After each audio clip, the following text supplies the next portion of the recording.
नमस्कार श्रोते हो. आज गुढीपाडवा. 3.5 मुहूर्तांपैकी एक म्हणून हिंदू धर्मात गुढीपाडवा मानला जातो.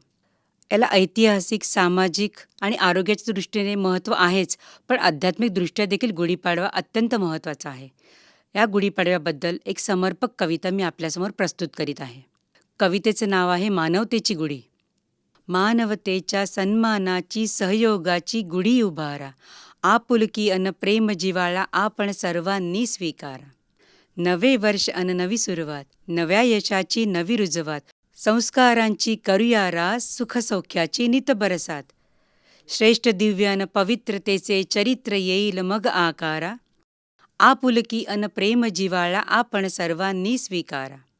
श्रीफळ प्रतीक आहे सिद्धीचे, कलश दर्शवी यशकीर्ती, मांगल्य दिसतसे पुष्पाहारा, वैभव सांगे वस्त्र जरी. राग द्वेष अन कटुतेलाही मनात देऊ नका थारा, आपुलकी अन प्रेम जिव्हाळा आपण सर्वांनी स्वीकारा. आरोग्याचे करी प्रदान, कडुलिंब हा असे महान, वेळुकाठी सामर्थ्य दाखवी, हळद कुंकू सौभाग्यवान. उत्सवातुनी उत्साहाचा देई पाडवा आम्हा इशारा, आपुलकी अन प्रेम जिव्हाळा आपण सर्वांनी स्वीकारा. मानवतेच्या सन्मानाची सहयोगाची गुढी उभारा, आपुलकी अन प्रेम जिव्हाळा आपण सर्वांनी स्वीकारा.